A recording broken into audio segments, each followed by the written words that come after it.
ত্রিপুরার শিক্ষা ব্যবস্থা কি সত্যি উন্নতির পথে, নাকি পরিসংখ্যানের আড়ালে লুকিয়ে আছে গভীর কোনো সংকট?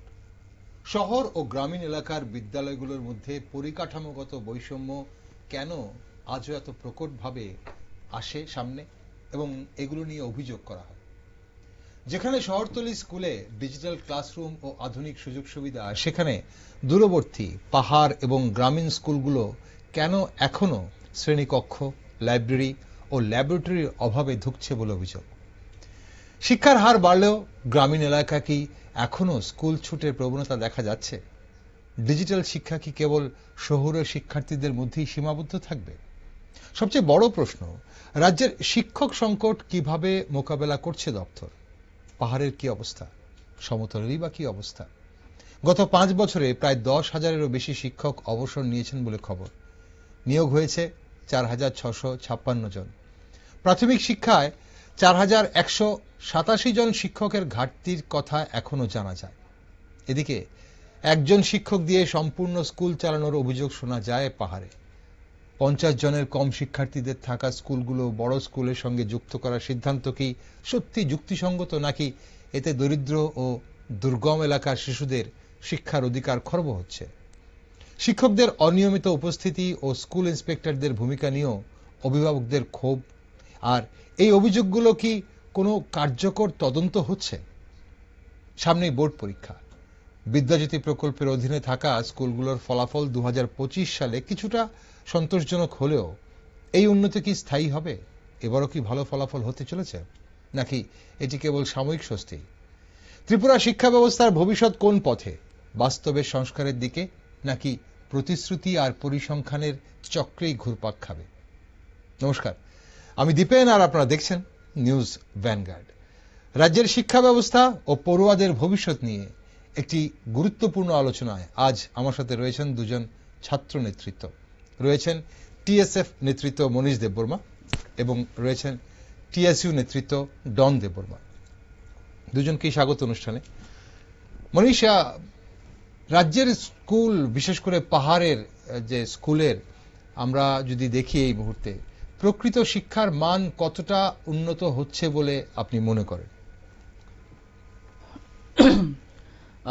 প্রথমে অসংখ্য ধন্যবাদ নিউজ ভ্যানগার্ডকে শিক্ষার ব্যবস্থা নিয়ে আজকের এই টক শো আয়োজিত করার জন্য, এবং নিউজ ভ্যানগার্ডের মাধ্যমে সকল ত্রিপুরাবাসীকে নমস্কার জানাই। দেখুন, বর্তমান অবস্থায় শিক্ষার দিক দিয়ে যদি আমরা দেখতে যাই, বর্তমানে শিক্ষাটা যেভাবে চলছে ত্রিপুরা রাজ্যে, কি এডিসি এবং কি রাজ্যে, ত্রিপুরা রাজ্যের শিক্ষা ব্যবস্থাটা আমরা যদি দেখি, ঠিক আগে যেভাবে শিক্ষা ব্যবস্থাটা ছিল সেইভাবে কিন্তু শিক্ষা ব্যবস্থাটা চলছে। তবু আমাদের শিক্ষার্থীদের সফলতা আমরা কিছুটা আমরা এবার রেজাল্ট আমরা দেখতে পাই। সেটা একটা কথা আছে, একটা নাই মামার চেয়েও কানা মামা একটা ভালো। আমাদের শিক্ষার্থীরা, আমাদের ছাত্র ছাত্রীরা যতটুকু সম্ভব ওরা ওদের হার্ডওয়ার্ক ওরা করেছে, এবং তারই রেজাল্ট আমরা এবছর দেখতে পেলাম। গত বছরের তুলনায় কিছুটা আমরা এগিয়ে নিয়ে যেতে পেরেছি। কিন্তু আজকের দিনে ত্রিপুরা রাজ্য সরকার ত্রিপুরা রাজ্যের শিক্ষার ব্যবস্থাটা কতটুকু এগিয়ে নিয়ে যেতে সক্ষম হয়েছে সেটা কিন্তু আমাদের প্রথম একটা কোয়েশ্চেন মার্ক।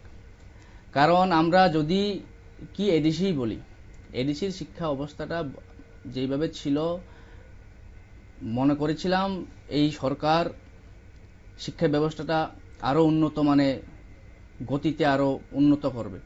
কিন্তু আমরা দেখতে পাই, আমরা স্কুল পাড়ায় পাড়ায় যদি আমরা ভিজিটে যাই এবং খবরে কলমে যদি আমরা দেখি, স্কুলের মধ্যে ঠিক শিক্ষার্থীর অভাব, কোনো স্কুলে শিক্ষকের অভাব, কোনো স্কুলের ইনফ্রাস্ট্রাকচারের কোনো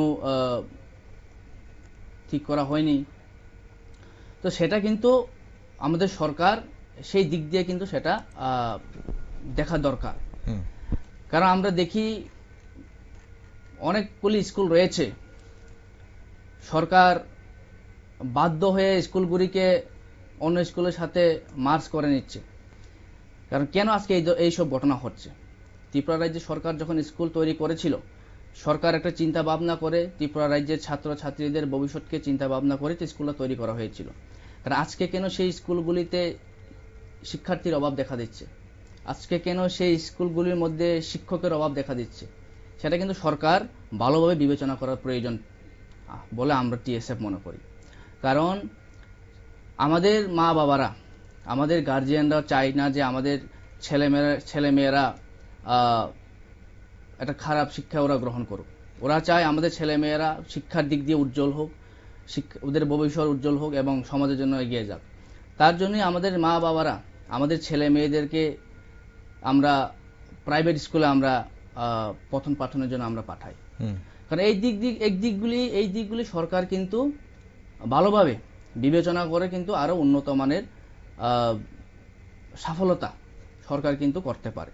তো আমরা টিএসএফ এটাই মনে করি, বর্তমান অবস্থায় শিক্ষার অবস্থা এইভাবে চলছে যেটা ছিল, কিন্তু আমরা ভেবেছিলাম, টিএসএফ মনে করি আরো এটাকে উন্নত মানে নিয়ে যাওয়া দরকার বলে আমরা মনে করি। ওকে মনীষ, আপনি আপনার মূল বক্তব্য, আগে যেমন চলছিল শিক্ষা ব্যবস্থা ঠিক তেমনই চলছে, নতুন সরকারের কাছে আপনাদের যে এক্সপেকটেশন ছিল সেগুলো পূরণ হয়নি।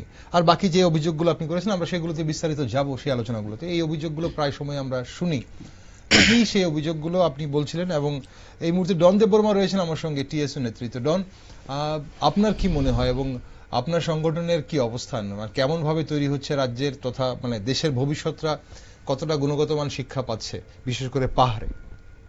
প্রথমেই নিউজ ভ্যানগার্ডকে ধন্যবাদ আমাদের টিউশনকে এই আলোচনা বিষয়ে আহ্বান করার জন্য, এবং অনলাইন থ্রুতে বিভিন্ন ফেসবুক ইউটিউবে যারা দেখছে আমার বড়দের প্রণাম জানাই এবং আমার সমবয়সীদের ভালোবাসা শুভেচ্ছা জানাচ্ছি। রাজ্যের শিক্ষা ব্যবস্থা একেবারে মুখ থুবড়ে পড়ছে। কেন আমি এই কথা বলছি? রাজ্যের প্রত্যেকটি এডিসি এলাকা কিংবা জেনারেল এলাকাতে যাবেন, সেখানেই দেখবেন স্কুলে কোনো না কোনো দরজা জানালা ভাঙ্গা, স্কুলের কোনো বেঞ্চ ভাঙ্গা, নাইলে কিংবা স্কুলের শিক্ষক স্বল্পতা দেখা দিবে। আমার নিজস্ব গ্রামের একটা স্কুল আছে যার নাম জুজিলাল পাড়া জিবি স্কুল। আমি সেখানে থেকেই পড়ালেখা করে এখানে এসেছি। কিন্তু কি দেখা যাচ্ছে সেখানে? এখানে ভালো কোনো ইনফ্রাস্ট্রাকচার নেই, শিক্ষক নেই, স্কুলে বেঞ্চ ভাঙ্গা। এটা শুধু জুজিলাল পাড়া জিবি স্কুলে না, এটা সমস্ত রাজ্যে চলছে এইভাবে। নিউজ ভ্যানগার্ড একটা ত্রিপুরা রাজ্যের সর্বশ্রেষ্ঠ নিউজ। তারা রাজ্যে ঘুরে তারা জানে ভালো যে ত্রিপুরা রাজ্যের যে শিক্ষা ব্যবস্থাটা কিভাবে চলছে। যেভাবে মনীষ দাদা বলেছেন যে রাজ্যের শিক্ষা ব্যবস্থা যেভাবে আগে চলছে সেভাবে চলছে, আমি একেবারে দ্বিমত। কেননা রাজ্যের শিক্ষা ব্যবস্থা বামফ্রন্ট সরকার আমল থাকলে আমার নিজস্ব স্বচক্ষে দেখা রাজ্যের শিক্ষা ব্যবস্থা ভালো ছিল। কেন আমি নিজস্ব চোখে দেখেছি, সেই জুতিলাল পাড়া জিবি স্কুল, বিক্রম মলসম পাড়া জিবি স্কুল, এখানে শিক্ষক ছিল এবং ভালো মানের স্টুডেন্টও ছিল। কিন্তু এখানে ও স্টুডেন্টরা যারা তাদের গার্জেন, তারা এখানে গভর্নমেন্ট স্কুলে পড়াতে ইচ্ছে হচ্ছে না। কেন? ইনফ্রাস্ট্রাকচার নাই।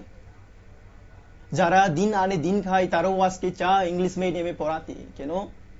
বাংলা মিডিয়ামে ভালো ইনফ্রাস্ট্রাকচার নাই, ভালো শিক্ষক নেই, স্কুলে পরিবেশ ভালো না। আমরা বিভিন্ন নিউজ মিডিয়ামে দেখতে পাই, নিউজ মাধ্যমে রাজ্যের কোনো না কোনোখানে স্কুলের টিচারদের স্কুলে গিয়ে ধমকাচ্ছে। সোজা কথা, রাজ্যের যে শিক্ষার পরিবেশটা একেবারে নষ্ট হয়ে গেছে।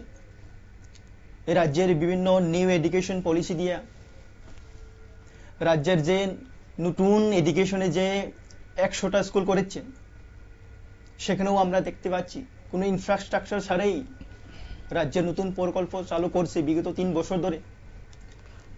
আবার এখানে বসে আর একটা কথা দুঃখের সাথে বলতে হচ্ছে, রাজ্যের কমসে কম 300টার বেশি স্কুল বন্ধ হয়ে গেছে, আর ওই স্কুল বন্ধ হওয়ার পথে।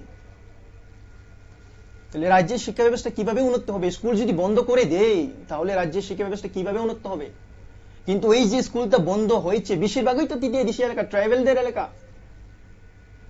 রাজ্যের শিক্ষা ব্যবস্থা একেবারে মুখ থুবড়ে পড়েছে। বিগত বানফর্ম সরকার যা করেছিল, আজ সরকার এই কাজ করতে ব্যর্থ। কেননা তাদের যে ভিশন ডকুমেন্ট 2018-তে আসলো, তারা প্রতিশ্রুতি ছিল প্রত্যেকটা অ্যাসেম্বলিতে একটা করে ডিগ্রি কলেজের স্থাপন করা, কিন্তু যা আশা আকাঙ্ক্ষা দিয়ে রাজ্য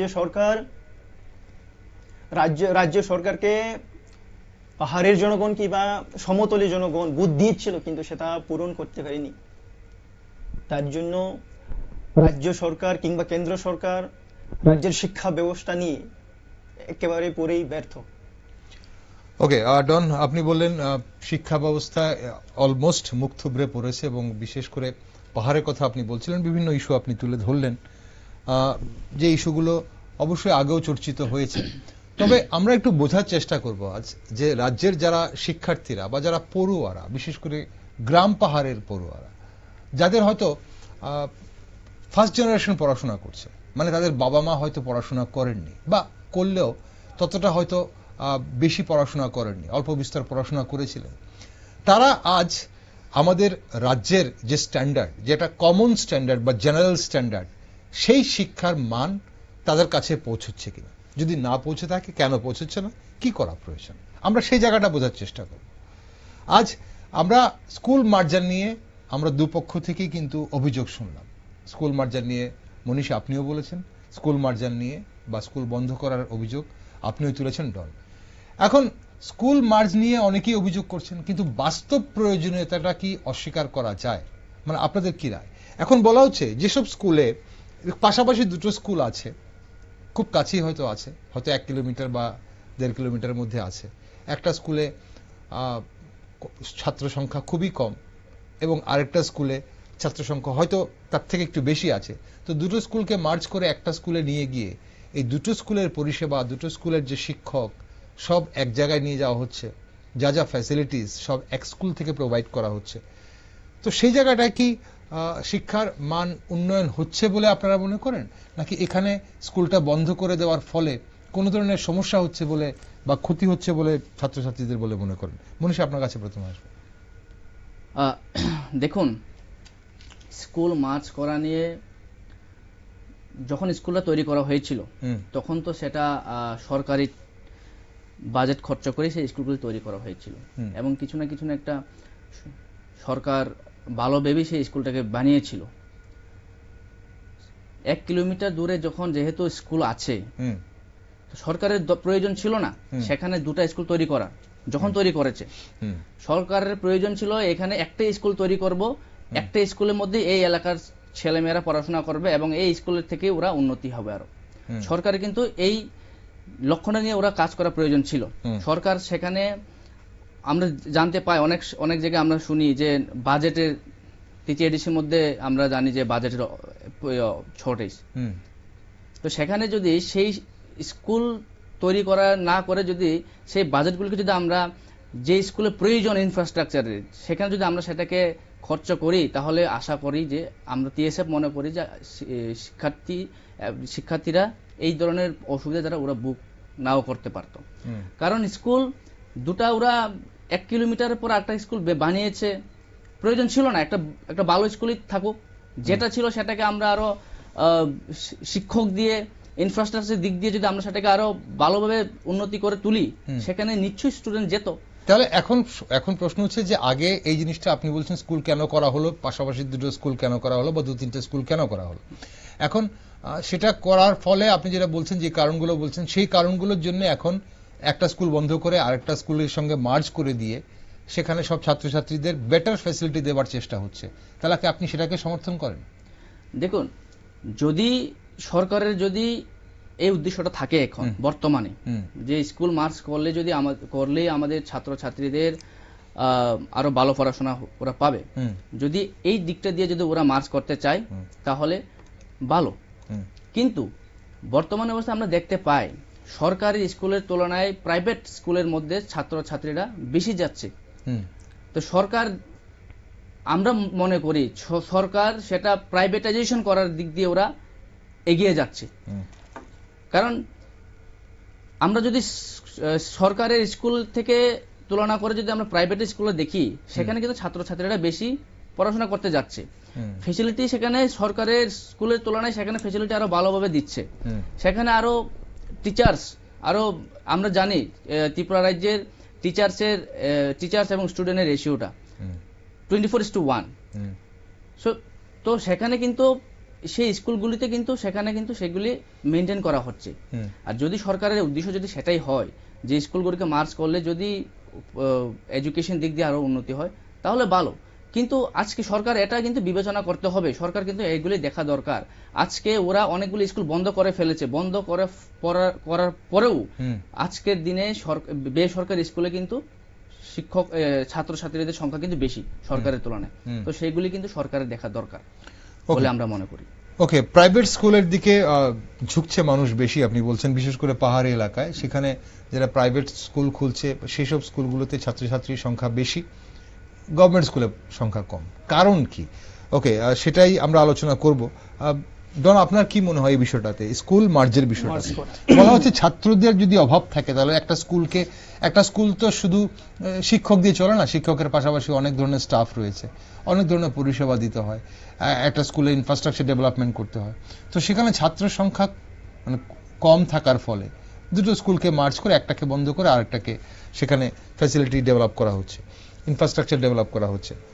তো এটাতে কি মনে হয়, মানে এটা কি ঠিক হচ্ছে না মানে ভুল হচ্ছে? আপনারা কেন সেটাকে মানে বলছেন যে এটা মানে বন্ধ করে দেওয়াটা ভুল হচ্ছে? রাজ্য সরকারের যে চিন্তা ভাবনা স্কুল মার্জ করা, আমি আমার ব্যক্তিগত নিজস্ব স্বসুখে দেখা আমার গ্রামের স্কুলের কথাতেই বলি।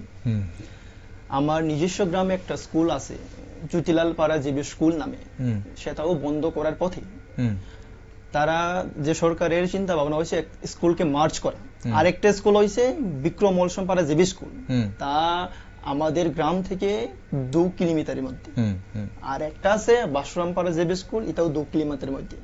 আরো একটা আছে কাশিদাস পাড়া জিবি স্কুল, এটা হচ্ছে 3 কিলোমিটারের মধ্যে। আসলে সরকারি চিন্তা ভাবনা হয়েছে কাশিদাস পাড়াতে একটা স্কুল বানাবো আর সব থেকে মার্জ করে দিব, যার দূরত্ব হয়েছে 3 কিলোমিটারের মতো। একজন ক্লাস 1-এ পড়ুয়া সে কিভাবে 3 কিলোমিটার হেঁটে যাবে? আর যার গার্জেন তারা তো কেউ না কেউ বাস করল বেঁচে, নাহলে দিন হাজরা করে খায়।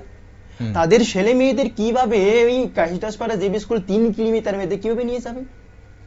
আর যদিও করা হয় মার্চ, তাহলে একটা হোস্টেলের ব্যবস্থা করতে হবে, ভালো চিন্তা ভাবনা করতে হবে, স্কুলে ইনফ্রাস্ট্রাকচার ভালো করতে হবে, স্কুলে একটা ভালো বিল্ডিং করতে হবে, পর্যাপ্ত পরিমাণে শিক্ষক নিয়োগ করতে হবে। যদি হোস্টেলের ব্যবস্থা করা হয়, পর্যাপ্ত পরিমাণে শিক্ষক নিয়োগ করা হয়, ইনফ্রাস্ট্রাকচার ভালো হয়, তাহলে তো সেটা ভালো কথা। কিন্তু রাজ্য সরকারের যে চিন্তা ভাবনা, রাজ্যের সরকারের যে কাজ করা ধরন, সেই দিক থেকে আমরা দেখছি না রাজ্য সরকার করতে পারবে বলে। আর যদি মার্চ করার কথাটা যদি এইভাবে হোস্টেল না করতে পারে, ইনফ্রাস্ট্রাকচার ভালো না করতে পারে, তাহলে তো সেটা ব্যর্থ হবে। কেন একজন ছেলে কিভাবে একটা গ্রাম থেকে 3 কিলোমিটার কিভাবে পায়ে হেঁটে যেতে পারবে? সে ক্লাস 1-ই পড়ুয়া, এটা তো কোনোভাবেই সম্ভব না। আবার রাস্তার ভিতরে কেউ গাড়ি আসবে, অন্য কিছু তো হতে পারে, একটা শিক্ষার্থীদের সুরক্ষা ব্যাপার আছে। যদি সে 3 কিলোমিটার দিকে হেঁটে যায়, তাহলে কোন না কিছু একটা বইয়ের ভিত কাজ করবে স্কুলে যেতে, আর স্কুলের মুখ থেকে ফিরে পড়বে। স্কুলের মুখ থেকে তার অন্যান্য চিন্তা ভাবনা, স্কুলে হেঁটে গিয়ে যাওয়া মানে অন্যান্য চিন্তা ভাবনা তাকে ধরে ফেলবে, স্কুলের মুখী থেকে তার নাইলে কাজ করবে। তাহলে স্কুলে যে যাওয়াটা তার আর হচ্ছে না, যে শিক্ষার যে পরিবেশটা নষ্ট হয়ে যাচ্ছে।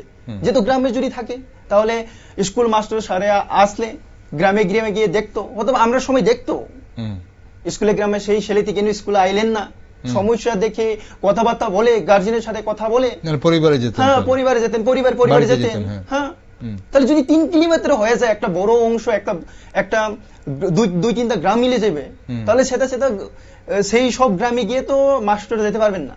যদি একটা গ্রামে হয়, তাহলে গার্জেন মিটিং কিংবা যে কোনো সময় সবকিছু মিলে ভালোভাবে কাজ করতে পারবে, আর রাজ্যের শিক্ষা পরিবেশটা বেশি থাকবে, আর সবকিছু দিয়ে ভালো হবে। যদি মার্চ করা হয়, তাহলে হোস্টেলটা একদম মাস্ট প্রয়োজন। ওকে। তাহলে মার্চ করা হলে এখানে আপনারা মার্চের বিরোধিতা ঠিক করছেন না, কিন্তু মার্চ আপনি বলছেন যে প্রয়োজনে মার্চ করা হচ্ছে সেই প্রয়োজনগুলো যদি সব ঠিকঠাক হয় বা ইনফ্রাস্ট্রাকচার ডেভেলপমেন্ট হয়, আপনি বলছেন যে যারা দূরের গ্রাম থেকে আসবে তাদের যদি কোনোভাবে ট্রান্সপোর্ট ফ্যাসিলিটি দেওয়া হয় কিংবা তাদের হোস্টেল ব্যবস্থা করা হয়, তাহলে সেই মার্চগুলো এবং সেই স্কুলগুলোকে যদি আপামর একটা ডেভেলপমেন্ট করা হয় তাহলে আপনাদের কোনো সমস্যা নেই। এখন প্রশ্ন হচ্ছে যে মার্জারের প্রশ্ন কেন এলো, বিশেষ করে টিটিএডিসিতে কেন এলো বলে আপনারা মনে করেন? কেন স্কুলে ছাত্রছাত্রী কম? কারণ একটা সময় যখন স্কুলগুলো করা হয়েছিল তাহলে তখন কি ছাত্রছাত্রী ছিল না? যেমনটা মনীষ বলছিলেন যে কেন করা হলো 1 কিলোমিটার দূরে দূরে স্কুল। আবার দ্বিতীয় প্রশ্ন হচ্ছে যে যদি 1 কিলোমিটার দূরে দূরে স্কুল করা হয় তাহলে তখন যদি ছাত্র ছিল তাহলে এখন ছাত্র নেই কেন? তাহলে সমস্যাটা কোন জায়গায় মনীষ? সেটাই বললাম প্রথমে যেটা বলেছিলাম। আর একটা প্রশ্ন একটু জুড়ে দিই, এডিসি প্রশাসনের এই দিকটাতে বিশেষ করে স্কুল মার্জ হয়ে যাচ্ছে, এডিসি প্রশাসন কতটা সক্রিয়ভাবে স্কুলগুলোকে বাঁচিয়ে রাখার চেষ্টা করছে? দেখুন, এটাই প্রথম বলেছিলাম যে কেন আজকের দিনে স্কুলের মধ্যে স্টুডেন্টের সংকট দেখা দিয়েছে, কেন নাম্বার কমে যাচ্ছে। সেই প্রাইভেটাইজেশনের কথা সরকার চাইছে প্রাইভেটাইজেশন হোক, কারণ এটা একটা সরকারের, সেখান থেকে সরকারও একটা ট্যাক্স নিচ্ছে। সরকার চাইছে যে সব স্কুলগুলি প্রাইভেট হয়ে যাক। আমাদের সরকারি স্কুলগুলি যেভাবে ছিল সেইগুলিকে কমিয়ে নিয়ে এনে মার্চ করে আমরা সরকারি স্কুলগুলি আমরা চালাবো, আর প্রাইভেট স্কুলগুলি আরো উন্নতি হোক। আমরা কিন্তু প্রাইভেট স্কুলের বিরুদ্ধে যাচ্ছি না। আমরা বলছি সরকার যেহেতু শিক্ষা দপ্তর ত্রিপুরা রাজ্যে ত্রিপুরাবাসী জনগণদের জন্য যেহেতু শিক্ষা দপ্তরটা তৈরি করা হয়েছে, বানিয়েছে, আমাদের ছেলে মেয়েরা, গরিব অংশের ছেলে মেয়েরা তো সবাই তো সেই প্রাইভেট স্কুলে যাওয়ার জন্য তো সেই ক্ষমতা নেই, যাদের অনেক দৈনন্দিন জীবনও আছে। তো আমরা টিএসএফ এটাই মনে করি সরকার যেহেতু দপ্তর আছে সেই দপ্তরটাকে কাজে লাগিয়ে জনগণদের জন্য যদি কাজ করতেই চায় তাহলে সেই প্রাইভেটাইজেশনকে কিন্তু সরকার কিন্তু সেই দিক থেকে সরে আসতে হবে। কারণ প্রাইভেটাইজেশনের মেইন একটা সমস্যা এখানে যে এখানে কিন্তু ওখানে কিন্তু ভালো ফ্যাসিলিটি পাওয়া যাচ্ছে, তার জন্য ছেলেমেয়েরা সেখানে যাচ্ছে না। কিন্তু এই প্রাইভেট স্কুলের যে বিষয়গুলো, ত্রিপুরা যে প্রাইভেট স্কুল গড়ে উঠছে, এবং সেটা তো আজকের বিষয় নয় বা এই সরকারের, বর্তমান সরকারের আমলে নয়, সেটা তো অনেক বছর ধরে বা বিগত সরকারগুলো যারা ছিল তখন আমল থেকেই প্রাইভেট স্কুল ছিল, এবং সেটা শুধু শহরে নয় পাহাড়েও প্রাইভেট স্কুল ছিল। প্রাইভেট স্কুল বর্তমান সরকারের এর আগের সরকার তুলনায় এখন কিন্তু প্রাইভেট স্কুল সংখ্যা আরো বেড়েছে, আমরা যদি সেটা দেখি। আচ্ছা, এডিসি এলাকার মধ্যে আজকে আমরা কিছুদিন আগে এডিসির অধিবেশন চলাকালীন আমরা দেখেছিলাম, এডিসি অধিবেশনের মধ্যেই শিক্ষা ব্যবস্থার দিক নিয়ে কিন্তু আলোচনা হয়েছে। সেখানে কিন্তু খুব এডিসির যারা নির্বাচিত সদস্য ওরাই কিন্তু এডিসির শিক্ষার ব্যবস্থাটা নিয়ে কিন্তু ওরা খুশি নন। কারণ বর্তমান অবস্থায় এডিসি শিক্ষা ব্যবস্থাটা দেখলে আমরা যদি এলাকায় যাই আমরা দেখতে পাই, স্পেশালি স্কুলে যাওয়ার যে রাস্তাঘাট, আমাদের ছেলেমেয়েরা 1 কিলোমিটার যেহেতু স্কুল, অনেক অনেক পাড়া আছে সেগুলি 2-3 কিলোমিটার হয়ে যায়। ছেলেমেয়েরা যে স্কুলে যাবে কিভাবে যাবে? পায়ে হেঁটে যাচ্ছে। কিন্তু আমরা সেখানে তুলনা করে দেখলাম যেগুলি প্রাইভেট স্কুল সেখানে কিন্তু ওদের এখান থেকে বাস দিচ্ছে, কিন্তু ওরা সেই বাস কিন্তু ওরা আমাদের ছেলেমেয়েরা কিন্তু সেটা পাচ্ছে, সেই সুযোগ সুবিধাটা কিন্তু ওরা পাচ্ছে। তো এখানে এটা আমরা টিএসএফ এটাই মনে করি যে সেই ফ্যাসিলিটিটা সরকার যা ফ্যাসিলিটি দিচ্ছে ওর যে বেশি ফ্যাসিলিটি কিন্তু আমাদের প্রাইভেট স্কুলগুলি দিচ্ছে। প্রাইভেট স্কুল তো পয়সার বিনিময়ে দিচ্ছে, কিন্তু আমাদের মা বাবারা চাই আমরা যতই পরিশ্রম করে আমরা ইনকাম করি না কেন আমাদের ছেলেমেয়েরা যাতে ভালো করে পড়াশোনাটা অর্জন করুক, সেটা কিন্তু আমাদের মা বাবার একটা লক্ষণ এবং উদ্দেশ্য। তার বিনিময়ে আজকে আমাদের স্কুলের ত্রিপুরার যে এডিসি এলাকার স্কুলগুলি কিন্তু এই আজকের এই চিত্রটা, স্পেশালি আমাদের মা বাবারা চাইছে যে ছেলে মেয়েরা পড়াশোনা করুক, আমরা দিন কষ্ট করে আমরা ইনকাম করছি, কিন্তু সেই প্রাইভেট স্কুলগুলিতে আমরা যদি নিয়ে যাই আমরা ছেলে মেয়েরা আরো ভালোভাবে পড়াশোনা করতে পারবে। এটি আমাদের মা বাবার একটা আজকের দিনে ওদের চিন্তা ভাবনাটা। আপনারা দুজনেই ইনফ্রাস্ট্রাকচার নিয়ে অভিযোগ করলেন, ইনফ্রাস্ট্রাকচারের কথা বললেন, দরজা জানলা ভাঙার কথা বলছিলেন, কিন্তু এখন প্রশ্ন হচ্ছে যে সম্প্রতি মুখ্যমন্ত্রী প্রফেসর ডক্টর মানিক সাহা শিক্ষা পরিকাঠামো নিয়ে বড় কিছু ঘোষণা করেছেন ইদানিংকালে। উনি কিছুদিন আগেই উনি বলেছেন যে মোহনপুরের যে মধু চৌধুরী পাড়া, তারাপুর, গোপালনগর এবং বেরিমুরা দ্বাদশ শ্রেণী বিদ্যালয়ের এসব স্কুলগুলোর উন্নয়নে, 4টে স্কুলের উন্নয়নে প্রায় 20.64 কোটি টাকা ব্যয় করা হয়েছে এগুলোর ইনফ্রাস্ট্রাকচার ডেভেলপমেন্টে। এখন সরকার বর্তমানে শিক্ষার গুণগত মান এবং পরিকাঠামোর আধুনিকীকরণে বিশেষ গুরুত্ব দিচ্ছে বলে মুখ্যমন্ত্রী জানান।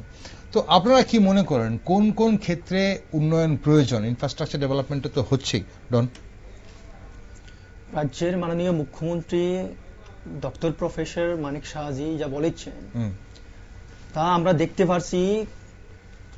শুধু হাতে গোনা কয়েকটা রাজ্যের সমতলে কয়েকটা স্কুলেই তা দেখা দিচ্ছে, কিন্তু রাজ্যের পাহাড়ে কয়টা স্কুল এইভাবে ইনফ্রাস্ট্রাকচার থেকে সব থেকে বেস স্কুল বানানো হচ্ছে? আমার চোখে তো কোনোটাই না। কেন রাজ্যের যে তৃতীয় এডিসি সরকার কিংবা রাজ্য সরকার শিক্ষা ব্যবস্থাকে কিভাবে নিয়ে যাচ্ছে? আপনি গিয়ে দেখবেন ওয়েস্ট পতিশারি মুরাসিং পাড়াতে একটা খুম্পি একাডেমি একটা স্কুল আছে। সেই স্কুলে আমরা কি দেখতে পাচ্ছি? সেই স্কুলের সঙ্গে হোস্টেল, স্কুলের একদম পুরা স্কুল যেটা স্কুল এটাই হোস্টেল। আচ্ছা, তাহলে সেটা তো হওয়ার কথা না। হোস্টেল ভালোভাবে বানানোর কথা, কিন্তু তৃতীয় এডিসি সরকার পুরোপুরিভাবে ব্যর্থ। তা আমরা আমাদের গ্রামে কিংবা আমাদের এলাকা কিংবা আমরা বারংবার স্কুল ইন্সপেক্টরকে আমরা ডেপুটেশন দিয়েছি, কিন্তু তাও তো হচ্ছে না। রাজ্যের স্কুলে ইনফ্রাস্ট্রাকচার রাজ্যের শিক্ষক নিয়োগ করতে হবে। রাজ্যের প্রচুর ছেলে মেয়ে বিএড করে ডিএলএড করে বছর হচ্ছে, তাদেরকে কেন নিয়োগ করছে না? পশু তো খালি রয়েছে, তাদেরকে নিয়োগ করা। আর রাজ্যের স্কুল যা স্কুলের ব্যবস্থা, যা স্কুলের আজকা স্কুলের যে চিহ্ন, সেটাকে ভালোভাবে পুনরায় নতুন বিল্ডিং করতে হবে। রাজ্যের গ্রাম পাহাড়ে স্কুল করতে হবে।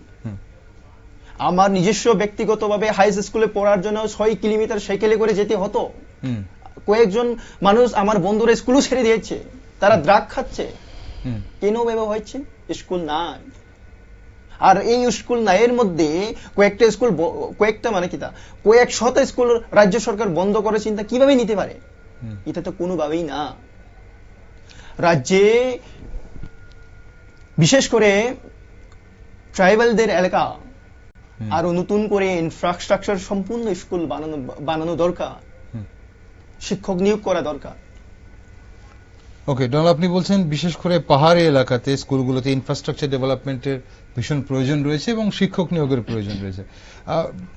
মনীষ, আপনার কি মনে হয় এই যে পরিকাঠামোর আধুনিকীকরণের কথা বলা হচ্ছে এবং এর উপর জোর দেওয়া হচ্ছে, সরকার জোর দিচ্ছে, তো দপ্তরের কাছে আপনাদের কি দাবি থাকে এই বিশেষ করে পরিকাঠামোগত উন্নয়নে? আপনারা কি দেখছেন বিভিন্ন স্কুল যেগুলো রয়েছে গ্রাম পাহাড়ে বা প্রত্যন্ত এলাকার যেখানে স্কুলগুলো রয়েছে, বিশেষ করে এই যে মার্জার হচ্ছে, মার্জারের পর যে স্কুলগুলোকে রাখা হচ্ছে মার্জড স্কুল যেগুলো, সেগুলো ইনফ্রাস্ট্রাকচার ডেভেলপমেন্টের মধ্যে কি ধরনের পরিবর্তন প্রয়োজন বলে বা কি ধরনের আধুনিকীকরণ প্রয়োজন বলে আপনারা মনে করেন?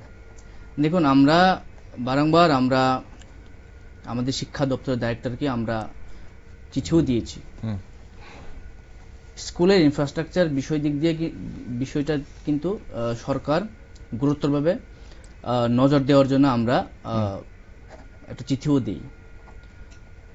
যে স্কুলগুলি, যেটা আমার ভাই বলেছিল ডন, স্কুলের মধ্যে জানালা, টেবিল এবং কি বলে সেটাকে ব্ল্যাকবোর্ড, অনেকগুলি ব্ল্যাকবোর্ড আছে যেগুলি অচল অবস্থায় পড়ে রয়েছে, যেগুলি লিখলে দূরের থেকে দেখা যায় না।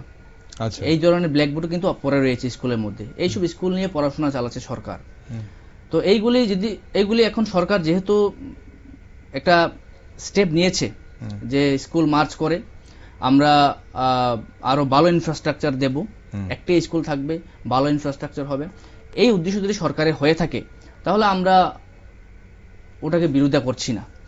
যদি আপনারা যদি উদ্দেশ্য থাকে একটা স্কুল হবে, প্রয়োজনে সেখানে স্টুডেন্টদের থাকার জন্য হোস্টেলের ব্যবস্থা, এবং যদি কোনো ছেলে মেয়েরা যদি চায় ঘর থেকে যাতায়াত করে স্কুলে যাবে, সেখানে যাতে আসা যাওয়ার জন্য গাড়ির ব্যবস্থা, এগুলি যদি ট্রান্সপোর্ট ফ্যাসিলিটি যদি দেয় সরকার, আমরা টিএসএফ মনে করি আগামী দিনে ত্রিপুরা রাজ্যের শিক্ষা ব্যবস্থাটা আরো উন্নতির দিকে যাবে।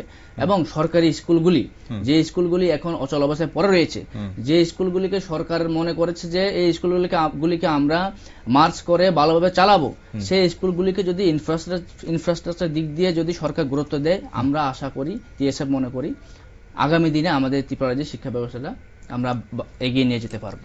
ওকে, মনীষ, ডন, দুজনের কাছে একটাই প্রশ্ন। এই মুহূর্তে অনেকেই অভিযোগ করছেন যে রাজ্যের গ্রাম পাহাড়ে অনেকেই, আপনাদের কথার মধ্যে একটা জিনিস স্পষ্ট হচ্ছে, বা কিছুক্ষণ আগে ডনও বলছিলেন যে অনেকেই পড়া ছেড়ে দিয়েছে। এখন এই যে স্কুল ছুট যারা আছে, যে কোনো ক্লাস থেকেই হোক, সেটা প্রাইমারি সেকশনে হোক বা বেসিক সেকশনে হোক বা হায়ার সেকেন্ডারি সেকশনে হোক, এই যে স্কুল ছুটদের কিভাবে স্কুলে আবার ফিরিয়ে আনা যায়, বা স্কুল ছুট যেন না হয় তার জন্য কি করা প্রয়োজন আপনারা বলে মনে করেন? কেন স্কুল ছুট হচ্ছে? স্কুল ছুটের মেইন কারণটা কি? ডন? স্কুল ছুটের স্কুল থেকে ছুট হচ্ছে তার কারণ হচ্ছে প্রথম দিক দিয়া দারিদ্রতা। যার ঘরে দুটো মুঠো চাল নেই, যার ঘরে দিন আনে দিন খায়, সে কিভাবে স্কুলে যাওয়া চিন্তা ভাবনা করবে? রাজ্যে কোনোখানে রেগা কাজটা আর হচ্ছে না, খুব কম ভাবে হচ্ছে।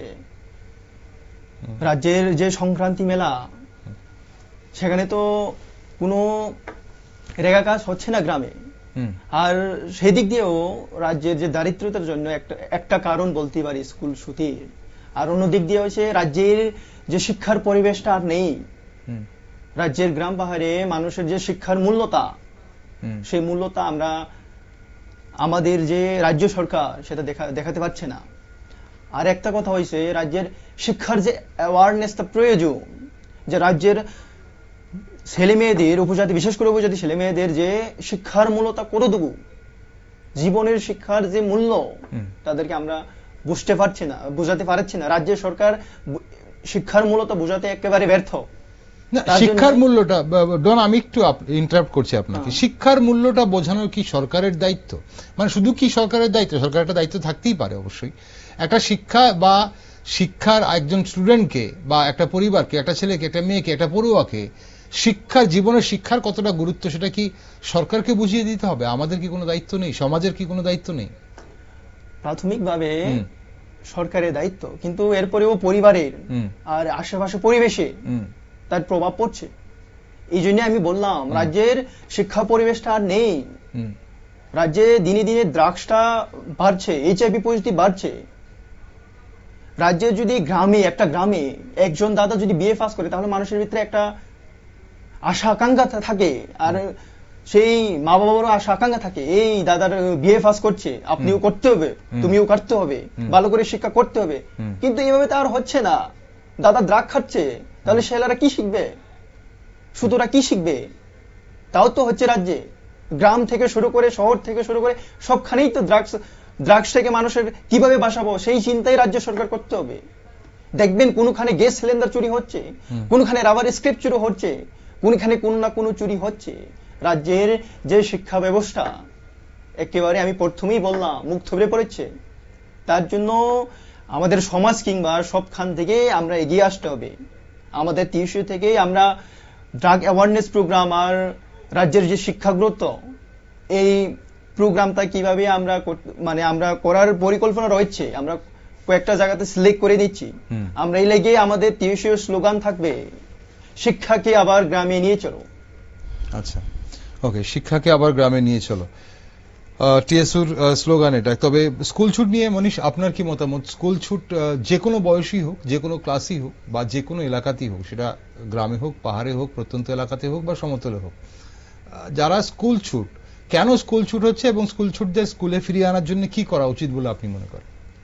দেখুন, প্রথমত স্কুল ছুট যারা স্কুল ছাড়ছে, সেটা কিন্তু বিভিন্ন দিক দিয়ে কিন্তু আমাদেরকে দেখতে হবে। অনেকে পারিবারিক পারিবারিক সমস্যার দিক দিয়ে অনেকে স্কুল ছেড়ে দিতে বাধ্য হয়। হুম, অনেকে সমাজের সাথে চলতে গিয়ে ওরা অন্য খারাপ অবস্থায় চলে যায়, সেই অবস্থাতে কিন্তু ওরা স্কুল ছেড়ে দিতে বাধ্য হয়।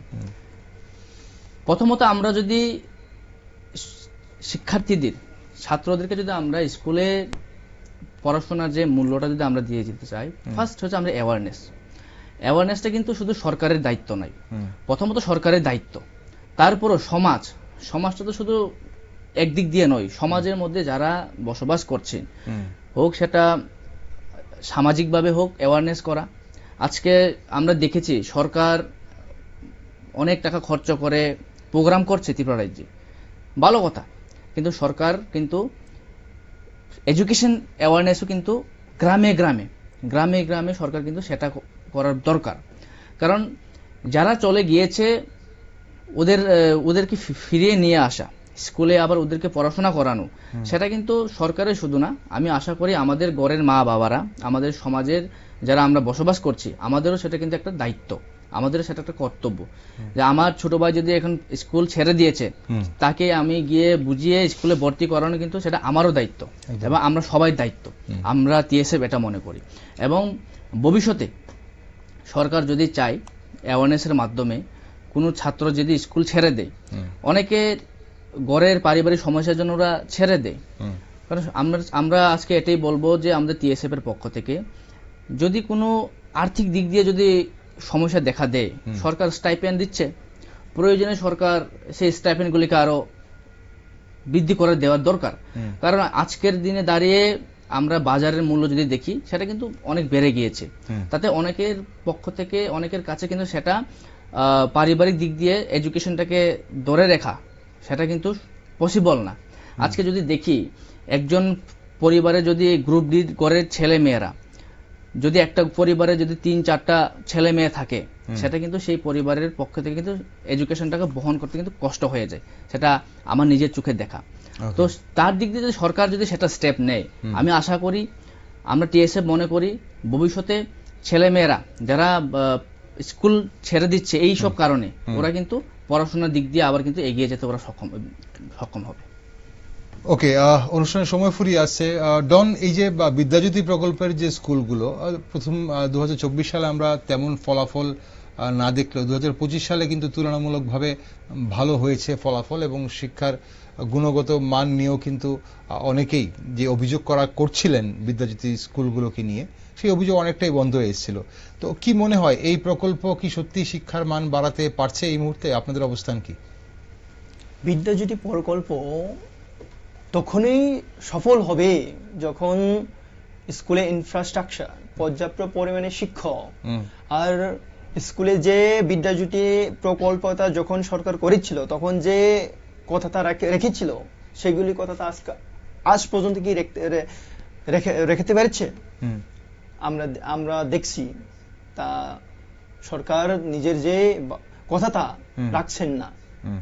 বিদ্যাজ্যোতি প্রকল্পটা প্রথম দিকে দিয়ে যেটা স্টুডেন্টের ভিতরে একটা বইভিদ শুরু করছে, তা হলো ফি, আর একটা দিয়ে হচ্ছে সিবিএসসি মাধ্যম হঠাৎ করে নিবা। আমার অনেক ভাই বোন আছে, আমি যাদের সঙ্গে কথা বলেছি, তারা বলছে, দাদা আমি কিভাবে ফি দিব? যার ঘরে ছেলে মেয়ে, যার বাবা দিন আনে দিন খায়, তার মাসিক কত হবে? তার মাসে কমসে কম 8 থেকে 9-10 হাজার হবে। আর তার যদি ছেলে মেয়ে 2জন বিদ্যাজ্যোতি প্রকল্পে আন্দারে পড়ে, তাহলে কিভাবে সম্ভব? এই জন্য রাজ্যের যে বিদ্যাজ্যোতি প্রকল্প, সেখানে ফিটা কমিয়ে আনার রাজ্য সরকারের ব্যবস্থা নিতে হবে। আর যে 2024 থেকে 25-এ যে স্কোরটা যে বেড়েছে, হারটা যে বেড়েছে, তা রাজ্যের যে শিক্ষার্থীরা তারা বিদ্যাজ্যোতির সঙ্গে তালে মিলানোর চেষ্টা করছে এবং তারা কঠোর পরিশ্রমের মাধ্যমে হচ্ছে। কিন্তু রাজ্য সরকার এই প্রকল্পকে আরো চিন্তা ভাবনা করা উচিত, আর যে কথা রেখেছে তা পূরণ করার দায়িত্ব রাজ্য সরকারের। এবং ইনফ্রাস্ট্রাকচারটা, ফার্স্টলি যে কোন স্কুলে ইনফ্রাস্ট্রাকচারটা রাজ্য সরকার খেয়াল রাখতে হবে, নাহলে রাজ্যের স্কুলগুলি গুণগত মান কমে যাবে। তাই ওকে, দাবি আপনি রাখছি। বলছেন তাহলে বিদ্যাজ্যোতি স্কুলগুলো ইনফ্রাস্ট্রাকচার ডেভেলপমেন্টের দিকে নজর দিতে হবে। ওকে, মনীষ, আপনার কি মনে হয় বিদ্যাজ্যোতি স্কুলগুলোর শিক্ষার মান কি তাহলে তুলনামূলকভাবে 2024 থেকে 25-এর রেজাল্ট যেহেতু ভালো হয়েছে, আমরা বলতে পারি যে সেখানে শিক্ষার মান বেড়েছে? দেখুন, প্রথমত এটাই বলবো, হুম, আমরা বিদ্যাজ্যোতির প্রকল্প নিয়ে অনেকবার এই নিউজ ব্যাংকেটে আমরা টকশো করেছি, আলোচনাও করেছিলাম। হুম, আজকে গত বছর তুলনায় এই বছরের যে বিদ্যাজ্যোতির রেজাল্টটা গত বছর তুলনায় একটু ভালোই হয়েছে যদি আমরা বলি, সেটা কিন্তু প্রথমত আমরা নিউজ ব্যাংকেটকেও কিন্তু ধন্যবাদ দেওয়া প্রয়োজন। মানে এটাও কিন্তু একটা অ্যাওয়ারনেস। আমরা আজকে এখানে সব স্টুডেন্ট অর্গানাইজেশন মিলে আমরা আলোচনা করছি, এটা কিন্তু একটা অ্যাওয়ারনেস। এখান থেকে কিন্তু সরকারের কাছে আমরা বার্তা পৌঁছে দিতে পারছি। সেই অ্যাওয়ারনেসের কারণেই আমরা আশা করি আমাদের ছেলেমেয়েরা কিছু না কিছু একটা সুযোগ সুবিধা পেয়ে ওরা পড়াশোনা করে আজকের দিনে একটা ভালো সাফল্য ওরা করেছে। এটাই বলেছিলাম, ছেলেমেয়েরা, আমাদের স্টুডেন্টরা, আমাদের শিক্ষার্থীরা মনে করেছে, ছেলেমেয়েরা মনে করেছে নাই মামার চেয়ে কানা মামা ভালো। ওরা ওদের পক্ষ থেকে যতটুকু সম্ভব ওদের পক্ষে ওরা ওদের 100% দিয়েছে। বিদ্যাজ্যোতির প্রকল্পের আন্ডারে হোক, ওরা ওদের 100% দিয়ে আজকের দিনে রেজাল্ট আজকে এই অবস্থায়। কিন্তু দেখলাম 86%, 71% এটা রেজাল্ট হয়েছে। কিন্তু কেন বা 86 হবে? সরকার যেহেতু একটা প্রকল্প এনেছে, সেটা অ্যাটলিস্ট 99 দেওয়া দরকার, 99% হওয়া দরকার। কারণ আমরা আশা করি, সেটা বলেছিলাম কিছু আগের আমার টকশোতে আমি বলেছিলাম, সেই বিদ্যাজ্যোতি সরকার যেহেতু বিদ্যাজ্যোতি প্রকল্পটা এনেছে, গাড়িটা কিন্তু নতুন এনেছে কিন্তু ড্রাইভারটা কিন্তু সেম, চালক যদি সেম হয় সেই গতিতে চলবে। তো আমরা বলেছিলাম বিদ্যাজ্যোতি যেহেতু এনেছেন, ঠিক আছে, সরকার কিছু না কিছু চিন্তা ভাবনা করে প্রকল্পটা এনেছে, কিন্তু সেই স্কুলগুলির মধ্যে, বিদ্যাজ্যোতি প্রকল্পগুলির মধ্যে আমাদের ছেলে মেয়েদেরকে পড়াশোনা করানোর জন্য আমাদের টিচার্স ওরা কি পর্যাপ্ত পরিমাণে ট্রেন হয়েছে কিনা সেটা কিন্তু সরকারের দিক দিয়ে দেখা দরকার। যদি সরকার আমাদের টিচার্সদের ভালোভাবে ট্রেন করে যদি পাঠায়, আমরা মনে করি সেই বিদ্যাজ্যোতি প্রকল্পের দিক দিয়ে আমাদের ছেলেমেয়েরা আরো ভবিষ্যতে আরো ভালো রেজাল্ট করবে বলে আমরা মনে করি। ওকে, চলুন, অনুষ্ঠানের সময় ফুরিয়ে আসছে। একটা শেষ প্রশ্ন, ডন, জাতীয় শিক্ষানীতি 2020 নিয়ে এই মুহূর্তে আপনাদের বর্তমানে আপনাদের অবস্থান কি? যে জাতীয় নিউ এডুকেশন পলিসি, যাকে আমরা ইংরেজি দিয়ে বলি নিউ এডুকেশন পলিসি, আমরা এই নিউ এডুকেশন পলিসিকে আমরা কোনোভাবেই সমর্থন করি না। কেন? নিউ এডুকেশন পলিসিতে যে যা রয়েছে তা সরকার কোনোভাবে করতে পারবেন না, এবং আমরা নিউ এডুকেশন পলিসিকে আমরা প্রতিবাদ করি।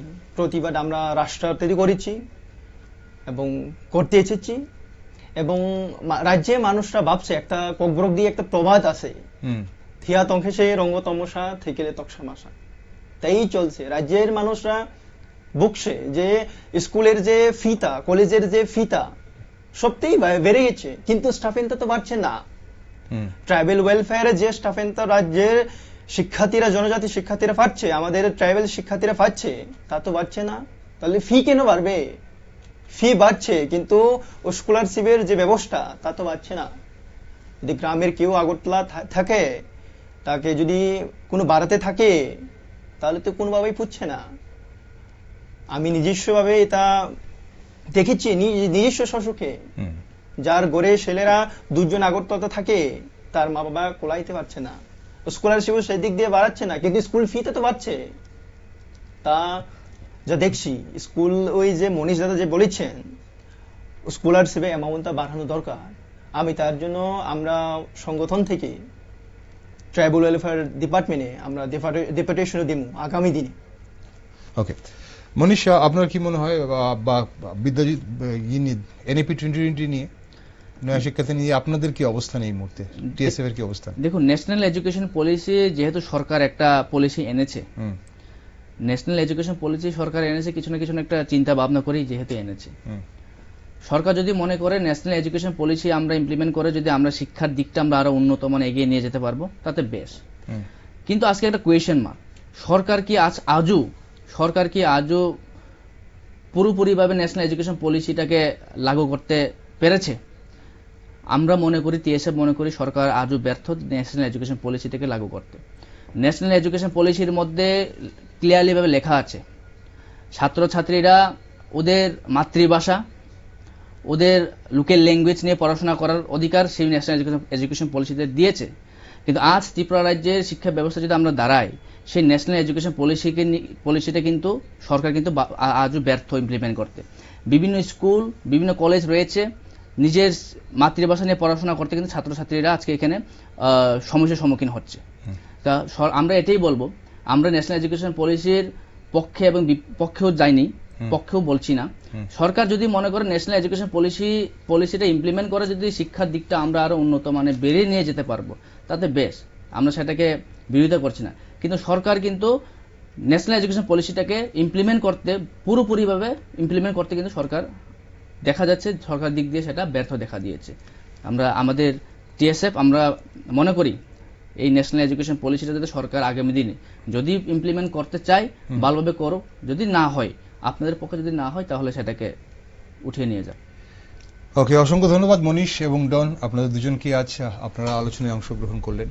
আমাদের আজকের আলোচনা আমরা বোঝার চেষ্টা করলাম ছাত্র নেতৃত্বদের বা বিভিন্ন ছাত্র সংগঠন যারা রয়েছে তাদের চোখে এই মুহূর্তে রাজ্যের শিক্ষার কি হাল হকিকত, বিশেষ করে পাহাড়ের শিক্ষা ব্যবস্থা কেমন চলছে, স্কুলগুলো কেমন চলছে, শিক্ষার গুণগত মান কি রয়েছে, ইনফ্রাস্ট্রাকচার কি রয়েছে, সেটাই আমরা বোঝার চেষ্টা করলাম। আজ তাদের অভিযোগ আমরা শুনলাম। আজকের আলোচনায় স্পষ্ট হয়েছে যে ত্রিপুরা শিক্ষা ব্যবস্থার সংকট পরিকাঠামো বা পরিসংখ্যানের মধ্যে সীমাবদ্ধ নয়, সেটা অবশ্যই এই ব্যাপারগুলো তো রয়েছে, পরিকাঠামোর যে সমস্যা তো রয়েছে, কিন্তু এটি গভীরভাবে যুক্ত গুণগত শিক্ষা, শিক্ষক সংকট, সামাজিক বৈষম্য, নীতিগত দুর্বলতার সঙ্গেও কিন্তু যুক্ত। টিএসএফ ও টিএসইউ উভয় ছাত্র নেতৃত্ব কিন্তু একমত যে পাহাড়ি এলাকায় শিক্ষার্থীদের আজও অনেক কিছু থেকেই বঞ্চিত থেকে যাচ্ছে। শিক্ষক নিয়োগ, এক শিক্ষক বা এক স্কুলের মতো চিত্র, স্কুল মার্জারের নীতির প্রভাব এবং আরো অন্যান্য যে কিছু সমস্যা রয়েছে, সেগুলো কিন্তু এই অভিযোগগুলো আমরা আগেও শুনেছি, আজও আমরা শুনলাম। একই সঙ্গে আলোচনায় উঠে এসেছে শুধুমাত্র পরীক্ষার ফল নয়, শিক্ষার্থীদের প্রকৃত শেখার মান ও ভবিষ্যতের দক্ষতাও কিন্তু গড়া প্রয়োজন। বিভিন্ন স্কুলকে মার্জ করা বা ইনফ্রাস্ট্রাকচার ডেভেলপমেন্ট করা যেমনটা প্রয়োজন, ঠিক তেমনি স্কুল ছুট যারা হচ্ছে তাদেরকেও ফিরিয়ে আনার জন্য কি কি প্রয়োজন তা বললেন আজকের আমাদের যারা অতিথি রয়েছেন তারা। তাই রাজ্যের শিক্ষা ব্যবস্থার দিকে চোখ রেখেছি আমরা, আর আপনারা সব খবরের জন্য চোখ রাখুন শুধুমাত্র নিউজ ভ্যানগার্ড।